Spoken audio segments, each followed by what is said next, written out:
وَلَقَدْ يَسَّرْنَا الْقُرْآنَ لِلذِّكْرِ فَهَلْ مِن مُّدَّكِرٍ۔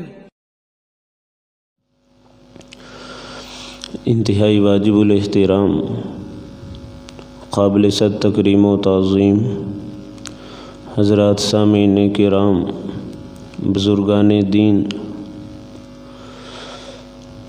اللہ تعالیٰ کی طرف سے بندوں کے اوپر جو انعامات، جو احسانات، اللہ کی طرف سے بندوں کے اوپر جو مہربانی اور کرم اترا، وہ عبادات کی شکل میں تھا کہ خالق اور مخلوق، مالک اور مملوک، ساجد اور مسجود کے درمیان تعلق مضبوط، ربط قائم رہے۔ لیکن ہماری بدقسمتی ہے کہ جو عبادات تھیں، کچھ عبادات کو تو ہم نے صرف نام کے طور پر باقی رکھا، اس کے اندر جو روح تھی ہم نے وہ نکال دی، وہ ختم کر دی۔ مثال کے طور پر نماز ہے۔ نماز ایک خالق اور مخلوق کے درمیان ایک تعلق کا نام تھا کہ ہم دنیا سے کٹ کر، ہم دنیا سے جدا ہو کر دن کے اندر 5 دفعہ تو اپنے اوپر لازم کر لیں، اور اس کے علاوہ بھی دن اور رات کی گھڑیوں اور اوقات کے اندر ہم اللہ کے ساتھ آ کر اب باتیں کریں۔ جیسے حضرت علی کا فرمان ہے نا، وہ کہتے ہیں کہ جب میرا دل چاہتا ہے کہ اللہ میرے ساتھ باتیں کریں تو میں قرآن پڑھتا ہوں، اور جب میرا دل کرے کہ میں اللہ سے باتیں کروں تو میں نماز پڑھتا ہوں۔ تو چاہیے تو یہ تھا کہ ہم اللہ کے ساتھ آ کر راز و نیاز کی باتیں کرتے، ہم اپنے دکھ، ہم اپنے درد، ہم اپنی تکالیف اس کے ساتھ شیئر کرتے، اس کو بتلاتے، پھر وہ ہمیں جواب دیتا، ہمارے دل کو، ہمارے دماغ کو، ہمارے بدن کو سکون ملتا، پھر ہم جا کر اپنے کام کاج کے اندر مصروف اور مشغول ہو جاتے۔ لیکن ہم نے نماز کو بنا دیا صرف 2-4 منٹ کے لیے ہم اپنے کام کاج، اپنی مصروفیات چھوڑ کر آتے ہیں، جلدی وضو کیا، 2-3-4 فرائض پڑھے، نہ دعا مانگی، نہ کچھ اور کیا، نہ کوئی نوافل، نہ کوئی سنن، پھر فوراً ہم جا کر اپنے کام اور کاج کے اندر دوبارہ مصروف اور مشغول ہو جاتے ہیں۔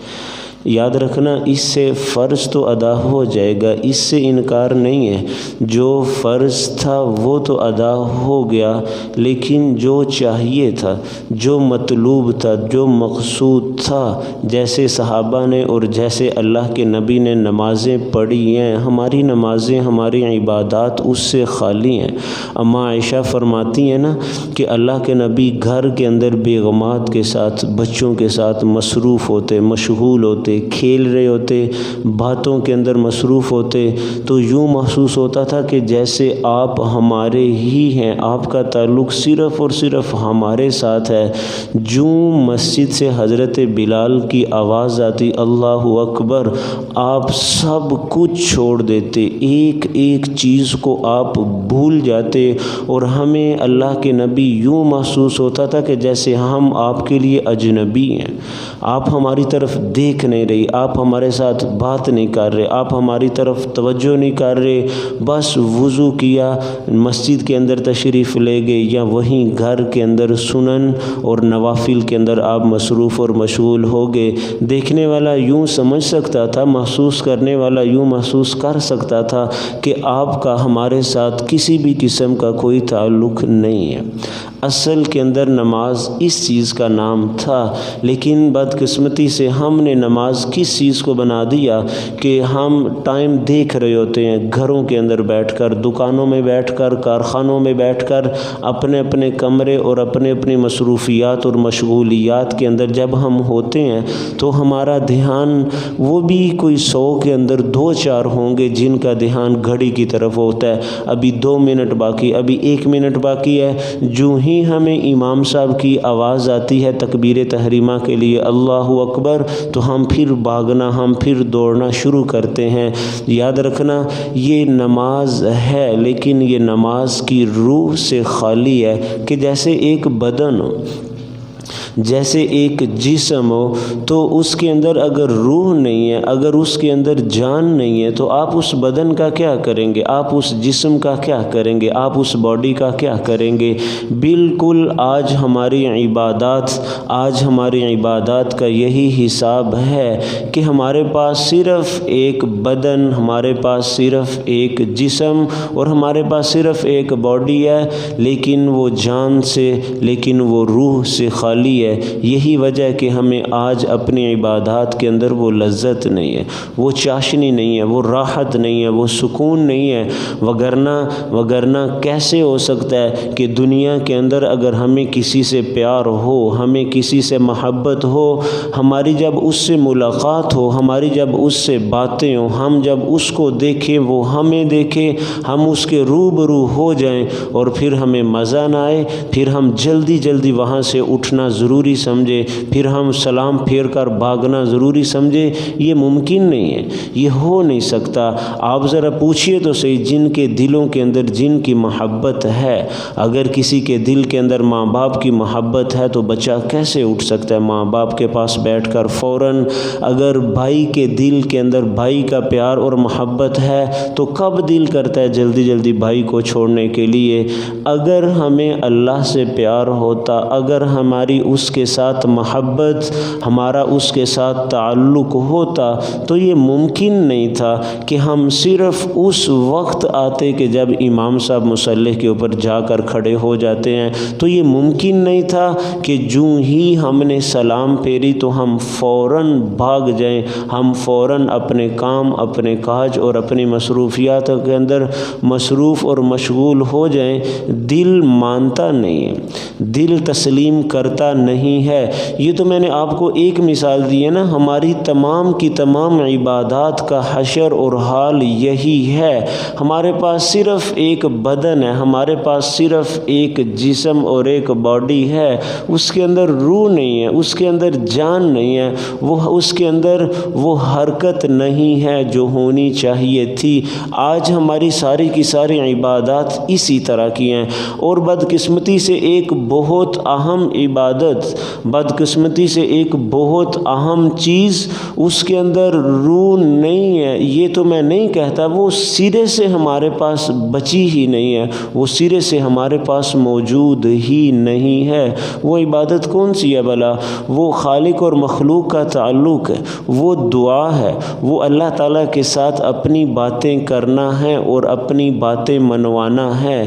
دعا ایک بہت اہم عبادت تھی، آج ساری کی ساری امت اس سے محروم ہو چکی ہے۔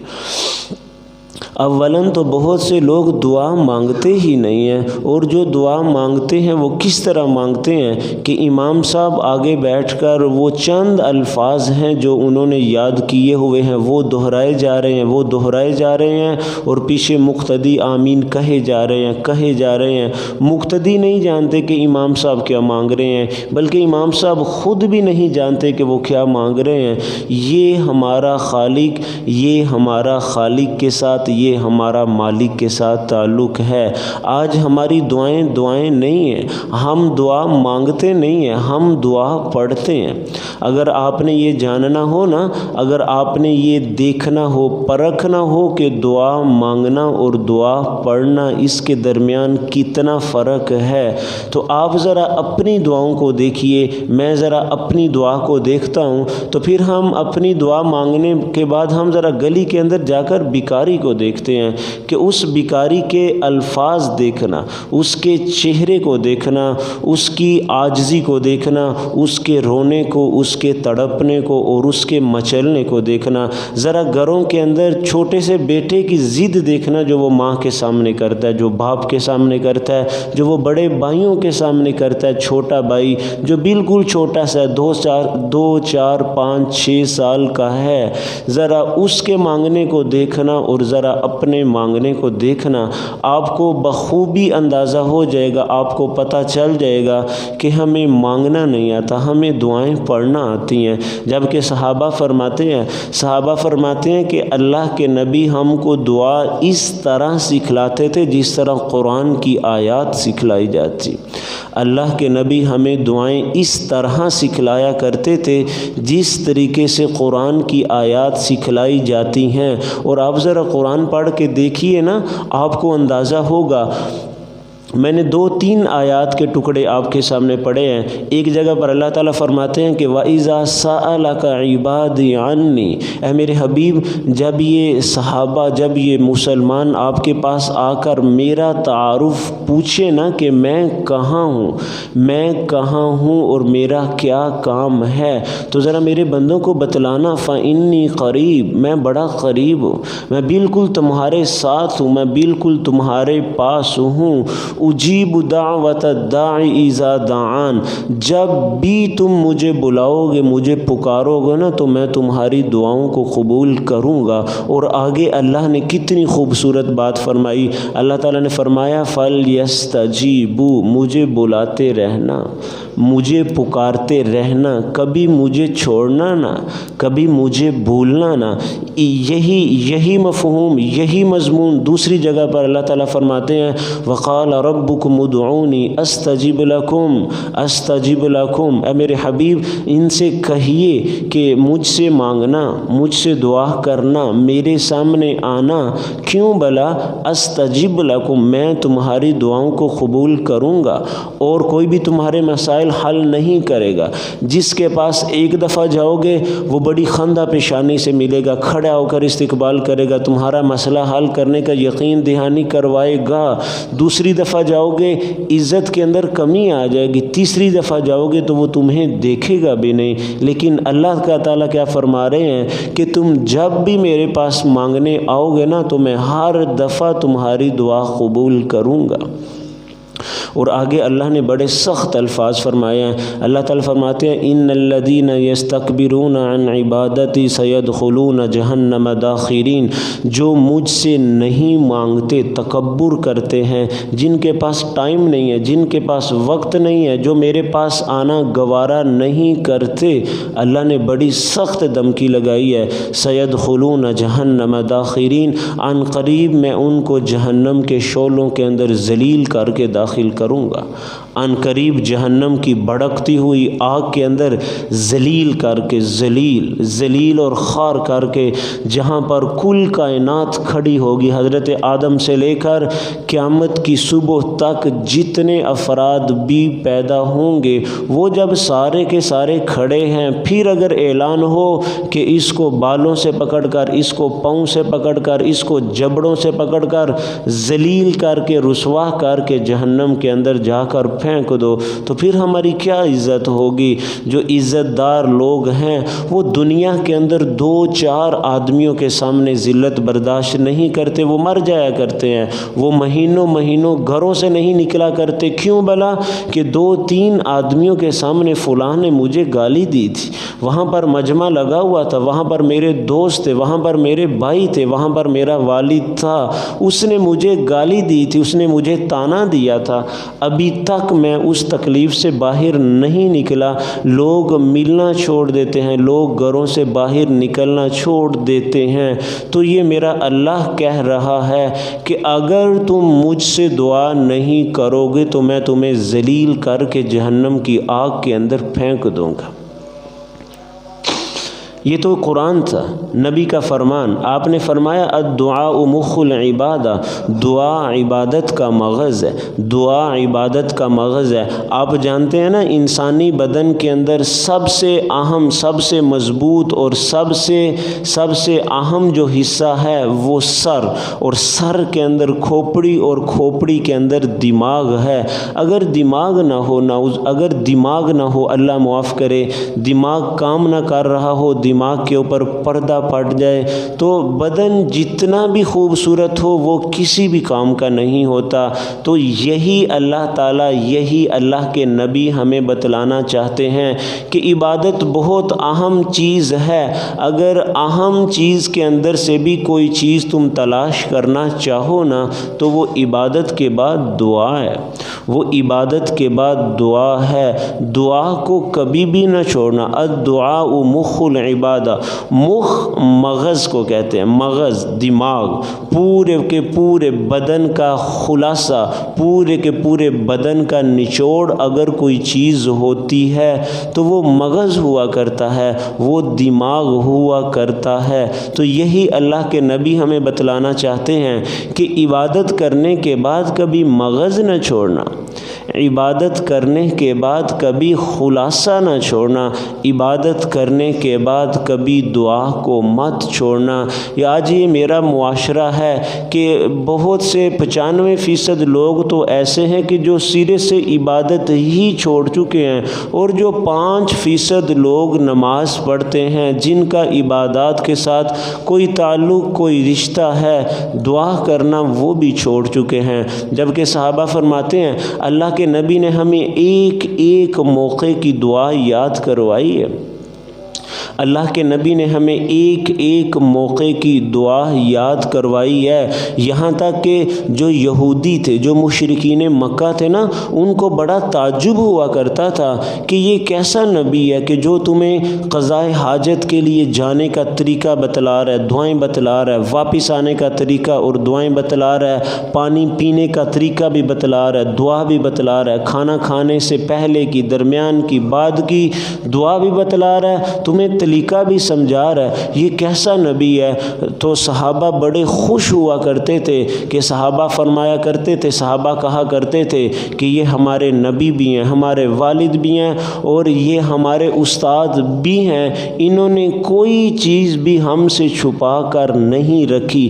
یہی تو وجہ ہے، آپ نے حضرت معاذ سے فرمایا تھا، معاذ واللہ انی احبک یا معاذ، اے معاذ اللہ کی قسم مجھے تجھ سے بڑی محبت ہے۔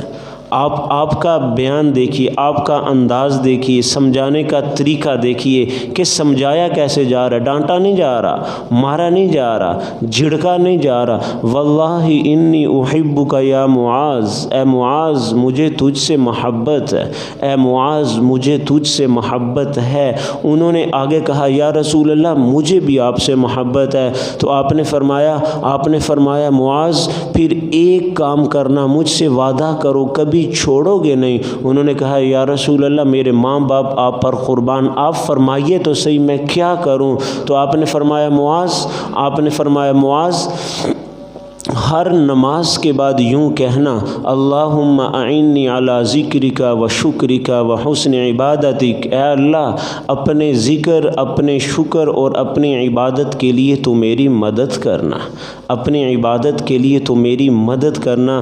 تو دیکھیے اللہ کے نبی کے سمجھانے کا طریقہ کیا ہے کہ پہلے اپنے تعلق کو بتلایا، پہلے ان کو اپنے سے مانوس کیا، ان سے محبت کا اظہار کیا کہ بیٹا مجھے تجھ سے بہت محبت ہے، معاذ مجھے تجھ سے بہت محبت ہے، زندگی بھر کبھی یہ کام تو مت چھوڑنا۔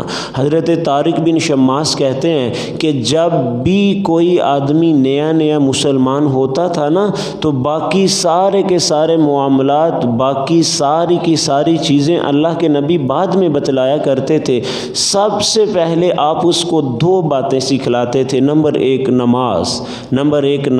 نماز کی اہمیت، نماز کی ضرورت، سب سے پہلے اللہ کے نبی اس کو سمجھایا کرتے تھے، بتلایا کرتے تھے کہ نماز 5 ٹائم کی فرض ہے۔ پھر دوسری بات جو سب سے پہلے اللہ کے نبی نو مسلم لوگوں کو سمجھایا کرتے تھے، بتلایا کرتے تھے نا، وہ دعا کا طریقہ ہوتا تھا۔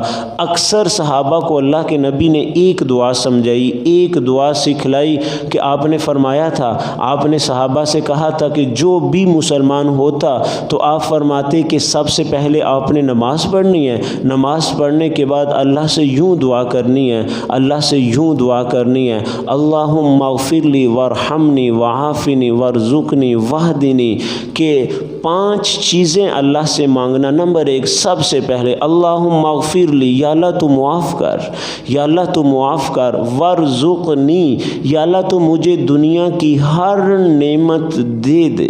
ورزقنی، رزق صرف کھانے پینے کا نام نہیں ہے۔ ہم سمجھتے ہیں کہ شاید رزق کا معنی صرف کھانا پینا ہے۔ عربی گرامر کے اندر ایسا نہیں ہے۔ عربی گرامر کے اندر ہر چیز کے لیے لفظ رزق استعمال ہوتا ہے کہ آپ مجھے یہ چیز دے دیجئے، آپ مجھے یہ چیز دے دیجئے۔ تو آپ فرمایا کرتے تھے کہ اللہ سے ہمیشہ 5 سوال کرنا۔ نمبر 1، یا اللہ تو معاف کر۔ نمبر 2، یا اللہ تو دنیا کی ہر چیز دے دے۔ نمبر 3، عافیت وعافینی، یا اللہ تو میرے ساتھ عافیت والا معاملہ فرمانا۔ اماں عائشہ سے اماں عائشہ فرماتی ہیں کہ اللہ کے نبی نے فرمایا، عائشہ دعاؤں کے اندر جو سب سے خوبصورت دعا ہے میں تجھے وہ نہ سکھلاؤں؟ عائشہ دعاؤں کے اندر جو سب سے خوبصورت بہترین دعا ہے میں تجھے وہ نہ سکھلاؤں؟ تو اماں عائشہ کہنے لگی، جی یا رسول اللہ آپ مجھے ضرور سکھلائیے۔ تو اماں عائشہ فرماتی ہیں اللہ کے نبی نے مجھے سکھلایا کہ ہمیشہ اپنی زبان کے اوپر یہ الفاظ جاری رکھنا، اللہم انی اسألک العفو والعافیت والمعافات فی الدنیا والآخرہ۔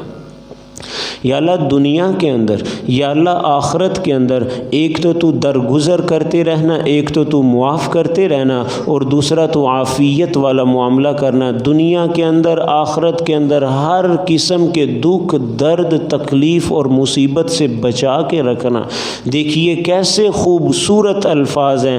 اگر ہم اپنی زبان کے اندر مانگنا شروع کریں نا، اپنی زبان کے اندر کہ یا اللہ یہ بھی دے دے، یہ بھی دے دے، یہ بھی دے دے، تو شاید 24 گھنٹوں کے اندر ہم 12 گھنٹے بھی دعا مانگے تو ہم سب کچھ نہ مانگ سکیں، پھر بھی کچھ نہ کچھ بچ جائے گا۔ لیکن یہ اللہ کے نبی کی خوبصورتی دیکھیے، آپ کے الفاظ دیکھیے کہ آپ نے 2 جملوں کے اندر دنیا جہان کی ہر چیز کو جمع کر دیا ہے۔ یہی بات تو آپ نے فرمائی تھی، آپ نے فرمایا تھا کہ اعطیت جوامع الکلم، کہ اللہ نے مجھے جامع کلمات دیے ہیں کہ عام مخلوق جو بات سمجھانے کے لیے، جو بات کرنے کے لیے 2 گھنٹے لگا دیتی ہے، میں وہی بات ایک جملے کے اندر بیان کرنے کی قدرت رکھتا ہوں۔ تو آپ نے فرمایا عائشہ اپنی صبح و شام کی دعاؤں کے اندر یہ دعا مت چھوڑنا، یہ دعا کبھی مت بھولنا، کہ یوں اللہ سے دعا کرتے رہنا کہ اللہم انی اسألک العفو والعافیت والمعافات فی الدنیا والآخرہ۔ اس کا خلاصہ کیا ہے؟ شاید میں اس کا ترجمہ نہ کر سکوں، میری اردو زبان کے اندر وہ طاقت نہیں ہے جو ان الفاظ کو بیان کر سکے، لیکن اگر میں قریب جانا چاہوں اور آپ کو سمجھانا چاہوں نا، تو آپ یوں سمجھ سکتے ہیں کہ اللہ کے نبی نے فرمایا کہ یا اللہ دنیا جہان کی جتنی بلائیاں ہیں وہ میری جھولی میں ڈال دینا۔ دنیا جہان، دنیا میں، آخرت میں جتنی بھی خوبصورتیاں، جتنی بھی بلائیاں اور جتنی بھی نفع کی چیزیں ہیں نا، مجھے کبھی ان سے محروم نہ کرنا، مجھے کبھی ان سے خالی نہ رہنے دینا، مجھے کبھی ان سے دور مت کرنا۔ تو جو بھی آدمی مسلمان ہوا کرتا تھا نا، تو اللہ کے نبی اس کو ایک دعا سکھلاتے تھے، اس دعا کے اندر 5 چیزیں ہوا کرتی تھیں۔ نمبر 1، اغفر لی، یا اللہ تو مجھے معاف کر۔ نمبر 2، ورزقنی، یا اللہ تو مجھے دنیا کی ہر نعمت جو میرے لیے نفع مند ہے تو مجھے دے دینا۔ نمبر 3، وعافینی، یا اللہ تو میرے ساتھ عافیت والا معاملہ فرمانا۔ اور نمبر 5، وہدینی، یا اللہ تو مجھے ہدایت دینا، یا اللہ تو مجھے ہدایت دینا۔ اور آگے اللہ کے نبی کے الفاظ، حدیث کے الفاظ آپ نے فرمایا فَإِنَّ هَؤُلَاءِ يَجْمَعُ لَكَ فِي الدُّنْيَا، کہ یہ والے جو الفاظ ہیں نا، دنیا کے اندر جتنی بھی چیزیں ہیں یہ الفاظ سب کی سب چیزوں کو تیرے لیے جمع کر دیں گے۔ فَإِنَّ هَؤُلَاءِ تَجْمَعُ لَكَ فِي الدُّنْيَا، یہ سارے کے سارے الفاظ دنیا کے اندر اندر ہر چیز کو تیرے لیے مہیا کر دیں گے، تیرے لیے پیدا کر دیں گے۔ اور حضرت انس جن کو خادم رسول بولا جاتا ہے، انہوں نے 9 یا 10 سال تک آپ کی خدمت کی ہے۔ وہ فرمایا کرتے تھے کہ میں نے جو دعا اللہ کے نبی کی زبان سے بکثرت سنی ہے کہ آپ نے کبھی وہ دعا چھوڑی نہیں ہے، آپ نے کبھی وہ دعا چھوڑی نہیں ہے، آپ کبھی بھولے نہیں ہیں، آپ نے کبھی اس دعا کو ترک نہیں کیا۔ وہ دعا کون سی ہے بھلا؟ تو صحابہ نے حضرت انس سے پوچھا کہ جلدی بتلائیے، جلدی بتلائیے۔ تو حضرت انس کہنے لگے کہ ہر دعا کے اندر اللہ کے نبی فرمایا کرتے تھے کہ ربنا آتنا فی الدنیا حسنہ وفی الآخرۃ حسنہ وقنا عذاب النار، وقنا عذاب النار۔ یہ وہی بات ہے، قرآن کی خوبصورتی ہے، قرآن کی خوبصورتی ہے۔ اگر ہم اللہ سے ایک ایک چیز مانگنے لگیں کہ یا اللہ ہمیں یہ بھی دے دے، یا اللہ ہمیں یہ بھی دے دے، یا اللہ ہمیں یہ بھی دے دے، تو شاید یہ زندگی ہماری تھوڑی پڑ جائے گی۔ لیکن قرآن نے 2 لفظوں کے اندر دنیا کو بھی اور آخرت کو بھی جمع کر دیا ہے کہ یا اللہ دنیا کے اندر جتنی بلائیاں ہیں وہ بھی دے دینا، اور آخرت کے اندر جتنی ہے وہ بھی دے دینا، آخرت کے اندر جتنی ہے ہمیں وہ بھی دے دینا۔ یہ میرے معاشرے کی بدقسمتی ہے، یہ میرے معاشرے کا المیہ ہے کہ آج ہمارا اللہ کے ساتھ تعلق بڑا کمزور پڑ گیا ہے۔ ہمیں جب بھی کوئی تکلیف آتی ہے، ہم جب بھی کسی مصیبت اور پریشانی کے اندر گرفتار ہوتے ہیں تو سب سے پہلے ہم اسباب کی طرف دوڑتے ہیں، ہم اسباب کی طرف دوڑتے ہیں۔ کوئی بیماری آئی تو سب سے پہلے ڈاکٹروں کے پاس، کوئی پریشانی آئی تو سب سے پہلے ہم ان افراد کے ساتھ رابطہ کرتے ہیں جو ہماری مصیبت، جو ہماری پریشانی، جو ہمارے اس مسئلے کو حل کر سکتے ہیں۔ یہ بالکل الٹ ہو گیا۔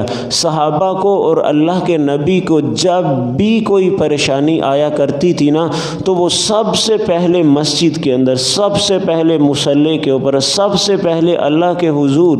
یہی وجہ ہے کہ جب بھی کوئی اہل مدینہ کے اوپر سختی آتی، گرمی کی شکل کے اندر، آندھی کی شکل کے اندر، طوفان کی شکل کے اندر، بھوک کی شکل کے اندر، تو صحابہ کہتے ہیں ہمارا سب سے پہلے خیال یہ ہوتا تھا کہ اللہ کے نبی مسجد نبوی کے اندر دعا مانگ رہے ہوتے ہیں، تو ہم فوراً بھاگ کر مسجد نبوی میں پہنچتے تو واقعتاً ہم وہاں پر اللہ کے نبی کو دعا کے اندر مصروف اور مشغول پاتے۔ آج میرے معاشرے کے اوپر جو بھی جس قسم کی تکلیف آئے، ہم سب سے پہلے ہم اسباب کی طرف دوڑتے ہیں، ہم ہسپتال، ہم ڈاکٹروں، ہم لوگوں کے پیچھے بھاگتے ہیں۔ جب بھاگ کر ہم تھک جاتے ہیں، ہم نڈال ہو جاتے ہیں، پیسے ختم ہو جاتے ہیں، ہماری ہر چیز بک جاتی ہے، فروخت ہو جاتی ہے، پھر ہم آ کر امام صاحب سے کہتے ہیں کہ دعا تو کر دیجیے۔ ہم امام صاحب سے کہتے ہیں دعا تو کرنا، ہم پیر صاحب کے پاس چلے جاتے ہیں تو کوئی وظیفہ تو بتلا دیجئے، ہم دوستوں سے کہتے ہیں کہ مدرسوں کے بچوں سے کہنا کہ ہمارے لیے دعا کرنا۔ یہ سب سے پہلا سٹیپ تھا، یہ سب سے پہلی سیڑھی تھی، یہ سب سے پہلا قدم تھا کہ ہمیں جس مصیبت، ہمیں جس تکلیف اور ہمیں جس پریشانی کا سامنا کرنا پڑتا نا، تو چاہیے یہ تھا کہ ہم سب سے پہلے ہم اللہ کے حضور جاتے، اور اللہ کے نبی نے ایک ایک موقع کی دعا یاد کروائی ہے۔ آپ کسی چیز کے اوپر ہاتھ رکھیے، آپ کسی چیز کے بارے میں سوال کیجئے، ممکن ہی نہیں ہے کہ اس کے بارے میں دعا موجود نہ ہو۔ مسنون دعائیں آپ نے چھوٹی چھوٹی کتابیں دیکھی ہوں گی، آپ ذرا جا کر وہ دعائیں یاد تو کیجئے، آدھی آدھی، 2 3 لائنوں کی یا 2 3 لفظوں اور جملوں کی دعائیں ہیں، لیکن اللہ کی مدد اور اللہ کی نصرت کس طرح شامل حال ہوتی ہے، ہماری عقل دنگ رہ جاتی ہے، ہم سوچ نہیں سکتے، ہم اپنا سر پکڑ کے بیٹھ جائیں گے کہ یہ ہوا کیسے ہے۔ ایک دفعہ ایک دفعہ ایک صحابی ان کو آ کر ان کے خادم نے کہا، ان کے غلام نے کہا، حضرت ہمارے محلے کے اندر آگ لگ گئی ہے اور وہ آپ کے گھر کی طرف بڑھتی چلی جا رہی ہے، ان قریب آپ کے گھر کو وہ آگ اپنی لپیٹ میں لے گی، آپ کے گھر کو وہ آگ جلا کے راکھ کر دے گی، خاک کر دے گی، جا کر اپنے گھر کی حفاظت کیجئے۔ تو وہ صحابی آرام سے بیٹھے ہوئے ہیں، ذرا بھی ان کو فکر نہیں ہوئی کہ یہ آگ کہیں میرے گھر کو جلا نہ دے۔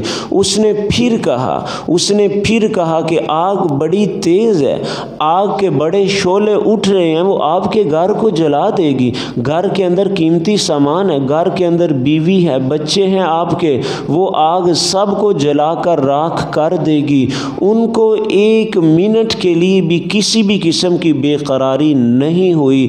تو انہوں نے صحابی نے کہا غلام سے کہ بیٹا جاؤ، جا کر پتہ کرو کہ وہ آگ کہاں تک پہنچی ہے۔ تو وہ غلام بھاگے گئے اور جا کر دیکھا کہ جہاں سے ان کے گھر کی حدود شروع ہو رہی تھی نا، وہیں وہ آگ پہنچ کر ختم ہو گئی ہے، بجھ گئی ہے، ختم ہو چکی ہے۔ تو اس آدمی نے، اس غلام نے، اس خادم نے آ کر کہا کہ حضرت، آ کر کہا کہ مالک وہ آگ ختم ہو گئی ہے، وہ آگ بجھ گئی ہے۔ تو انہوں نے اللہ کا شکر ادا کیا۔ تو بعد کے اندر لوگوں نے کہا کہ حضرت جب آپ کو خبر دی گئی تھی نا کہ یہ آگ جل رہی ہے تو آپ بھاگے کیوں نہیں ہیں، آپ گئے کیوں نہیں ہیں؟ تو انہوں نے بڑا خوبصورت جواب دیا۔ انہوں نے کہا مجھے اللہ کے نبی کا فرمان آج بھی یاد ہے کہ آپ نے فرمایا تھا جو شخص صبح و شام یہ دعا پڑھے گا دنیا کی کوئی چیز اس کو کسی بھی قسم کا نقصان نہیں پہنچا سکتی۔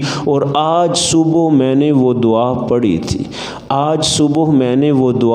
تھی، دعائے انس بڑی مشہور ہے، تھوڑی سی لمبی ہے، 4-5 سطروں کی ہے صرف، لیکن وہ دعائے انس آج کے ماحول کے اندر ہم جس طرح کی زندگی گزار رہے ہیں، اگر ہم بائک پہ چل رہے ہیں تو ہمیں پتہ نہیں ہے کہ ہم زندہ واپس آ سکتے ہیں کہ نہیں، ہم کسی بڑی گاڑی میں سفر کر رہے ہیں، ہمیں پتہ نہیں ہے، ہم ٹرین کے اندر، ہم جہاز کے اندر سفر کر رہے ہیں، ہمیں پتہ نہیں ہے کہ ہم صحیح سالم اپنے گھر میں واپس پہنچ سکتے ہیں یا نہیں پہنچ سکتے۔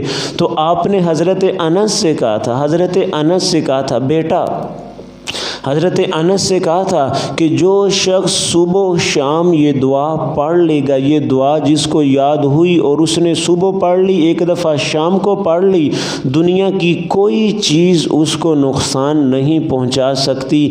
یہ تو صحابی کا قصہ نا، یہ تو صحابی کا واقعہ۔ میں آج کے دور کا آپ کو ایک قصہ، ایک واقعہ 2-2.5 سال قبل حضرت شیخ الاسلام مفتی محمد تقی عثمانی صاحب پر حملہ ہوا، جمعے کے دن، جمعے کی نماز کے لیے جا رہے تھے، حملہ ہوا، حضرت بچ گئے، آپ کے ساتھ آپ کی بیوی بھی تھی، آپ کے ساتھ آپ کا پوتا بھی تھا۔ تو گاڑی کے اوپر چاروں طرف سے فائر کیے گئے ہیں۔ جب بعد کے اندر تحقیق کرنے والوں نے تحقیق کی تو وہ سر پکڑ کے بیٹھ گئے کہ چاروں طرف سے شیشے ٹوٹے ہیں، گاڑی کہیں سے بھی محفوظ نہیں ہے، ہر طرف سے گولیوں کی بوچھاڑ ہے، لیکن کسی ایک فرد کو بھی گولی نہیں لگی سوائے ڈرائیور کی ٹانگ کے۔ تو یہ ہوا کیسے ہے؟ ایسی گولیاں کسی اور گاڑی کو لگیں تو اندر سے ایک شخص بھی زندہ سالم نہیں بچ سکتا۔ تو حضرت مفتی تقی عثمانی صاحب نے فرمایا کہ میرا معمول ہے کہ میں ہر روز فجر کے بعد دعائے انس پڑھتا ہوں، میرا معمول ہے کہ میں ہر روز فجر کی نماز کے بعد اور مغرب کے بعد دعائے انس پڑھتا ہوں۔ ہماری زندگیاں کتنی بے اعتبار سی ہو گئی ہیں کہ گھر سے نکلے ہیں، کسی بھی قسم کی کوئی پریشانی نہیں ہے، تکلیف نہیں ہے، راستے میں جاتے جاتے لڑائی کسی اور کی تھی، آ کر پتھر لگا، سر زخمی ہو گیا، آ کر گولی لگی ہے، ہمیشہ کے لیے زندگی ختم ہو گئی ہے۔ گاڑی کے اندر سفر کر رہے تھے، سامنے کوئی بچہ آیا، سامنے کوئی بوڑھا آیا، اس کو لگی ہے، وہ مر گیا، اب اس کا کیس ہمارے اوپر چل رہا ہے۔ یہ کتنی بے اعتبار سی زندگی ہماری ہو گئی ہے اس دور کے اندر۔ تو ہم اس سے بچنا چاہیں تو کیسے بچ سکتے ہیں؟ ایک ہی ایک ہی بات ہے کہ ہم صبح و شام کی مسنون دعاؤں کو اپنی زندگی کا حصہ بنا لیں۔ یاد رکھنا، آپ ایک دفعہ کر کے دیکھیے تو صحیح، آپ ایک دفعہ یہ عمل کیجئے تو صحیح، آپ کو کتنا فائدہ ہوگا۔ شاید آپ کے پاس الفاظ نہ ہو، شاید آپ بیان کر نہ سکیں۔ ہماری زندگی بے اعتبار، قدم قدم پہ نقصان، تکالیف، مصائب، پریشانیاں حل کرنے کے باوجود حل نہیں ہو رہی۔ ایک تکلیف، ایک مصیبت سے جان چھڑائی ہے، آگے ایک نئی ہمارا استقبال کر رہی ہے۔ ایک مصیبت سے نکلے ہیں، آگے نئی مصیبت منہ کھولے کھڑی ہے۔ اس کی وجہ کیا ہے کہ ہم نے خالق سے اپنا رشتہ مکمل توڑ لیا ہے، ہم نے مالک سے اپنا رشتہ بالکلیہ توڑ کر ہم صرف اسباب کے غلام ہو کر رہ گئے ہیں، ہم صرف اسباب کے ساتھ آ کر جڑ گئے ہیں۔ آپ سے میں آپ سے میں درخواست کرتا ہوں، التجا کرتا ہوں، آپ سے کہتا ہوں کہ آپ ہر ہفتے کی ایک دعا یاد کیجئے۔ اگر زندگی آگے جا چکی ہے، حافظہ کمزور پڑ چکا ہے، یاد نہیں ہو رہا نا، تو چلو اتنا کمزور حافظہ تو کسی کا بھی نہیں ہے نا، ہم ہفتے کی ایک دعا یاد کر لیں۔ 52 ہفتے ہیں، سال کے اندر ہمیں 52 دعائیں یاد ہو جائیں گی۔ ہماری زندگی اگر اس طریقے سے خوبصورت چیز کے ساتھ گزرنا شروع کر دے تو یہ سودا ہمارے لیے سستا ہے، ہمارے لیے مہنگا نہیں ہے۔ ہم نے اتنے خوبصورت اللہ اور اس کے نبی کو ہم نے ویسے ہی چھوڑا ہوا ہے۔ ہم لوگوں کے رحم و کرم کے اوپر زندگی گزار رہے ہیں، ہم ہواؤں کے رخوں کے اوپر کبھی اس طرف جا گرتے ہیں، کبھی اس طرف جا کر گر جاتے ہیں۔ آپ کی زندگی بڑی خوبصورت بن جائے گی، میری زندگی بڑی خوبصورت اور پرسکون بن جائے گی، لیکن کس طرح آپ مسنون دعاؤں کا اہتمام کیجئے۔ یاد رکھنا، یہ تو حدیث بھی ہے نا کہ سب سے زیادہ جلد جو دعائیں قبول ہوتی ہیں وہ والی ہیں کہ جو قرآن کے اندر آئی ہیں۔ قرآن کی دعا سب سے زیادہ جلدی قبول ہوتی ہے۔ پھر اس کے بعد مسنون دعائیں کہ جو اللہ کے نبی نے مانگی ہیں اپنے لیے، امت کے لیے، انہی الفاظ کے اندر جو دعا مانگی جائے، یہ دعا دوسرے نمبر پر قبول ہوتی ہے۔ پھر تیسرے نمبر پر جس زبان، جس لب و لہجے کے اندر، جس انداز کے اندر بھی دعا مانگی جائے، پھر تیسرے نمبر پر جا کر وہ دعا قبول ہوتی ہے۔ تو سب سے پہلے ہم کوشش کریں کہ قرآن کی جو دعائیں ہیں بہت زیادہ نہیں ہے، بہت لمبی نہیں ہے۔ قرآن نے جو دعائیں سکھلائی ہیں بالکل چھوٹی چھوٹی۔ حضرت آدم نے دعا مانگی تھی ربنا ظلمنا انفسنا وَإِن لَّمْ تَغْفِرْ لَنَا، حضرت یونس نے مانگی تھی لا الہ الا انت سبحانک، حضرت یوسف نے مانگی، حضرت یعقوب نے مانگی، حضرت موسیٰ نے مانگی تھی ربی انی ظلمت نفسی فاغفر لی فغفر، یہ حضرت موسیٰ کی دعا۔ تو سب سے پہلے ہم کوشش کریں کہ ہم قرآن کی دعائیں یاد کریں۔ اگر وہ نہ یاد ہو سکے، وہ اگر لمبی ہیں تو آپ مسنون دعائیں یاد کر لیں۔ آپ ترتیب بنا لیں، ہر ہفتے کی ایک دعا، تو سال کے اندر آپ کی تقریباً دعائیں پوری ہو جائیں گی۔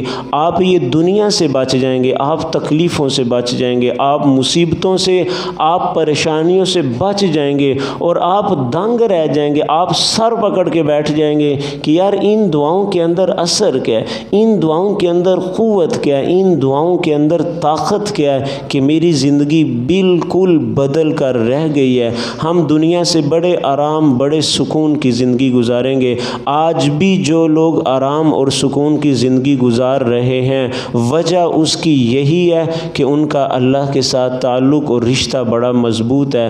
ہم آج اللہ کو بھول گئے ہیں۔ اللہ کے نبی کا فرمان، اللہ تعالیٰ فرماتے ہیں، اللہ کے نبی نے فرمایا کہ اللہ نے کہا ہے کہ جو بندہ مجھے خوشی میں یاد رکھتا ہے نا، میں غمی کے اندر کبھی اس کو تنہا نہیں چھوڑتا۔ اور آج میرے معاشرے کی المیہ اور میرے معاشرے کا آج سب سے بڑا مسئلہ یہی ہے، جب ہم خوش ہوتے ہیں تو ہم اللہ کو یاد نہیں کرتے، جب ہمارے سر پر آ کر کوئی تکلیف اور مصیبت پڑتی ہے تو پھر ہم دعائیں مانگنا شروع کرتے ہیں، پھر اللہ قبول نہیں کرتا۔ اور یہ خود اللہ فرما رہے ہیں کہ میرا بندہ اگر خوشی کے اندر مجھے تنہا نہ چھوڑے تو ایام غمی کے اندر کبھی اس کو تنہا نہیں چھوڑتا۔ آج اگر ہمارے پاس خوشی کے لمحات ہیں تو ہم اللہ کو بھولے نہیں، ہم اللہ کو بھولے نہیں، ہم اللہ کو چھوڑے نہیں، تو اولاً تو دکھ درد ہمارے قریب آئے گا ہی نہیں، اگر کبھی آ گیا تو اللہ ہمیں تنہا نہیں چھوڑے گا۔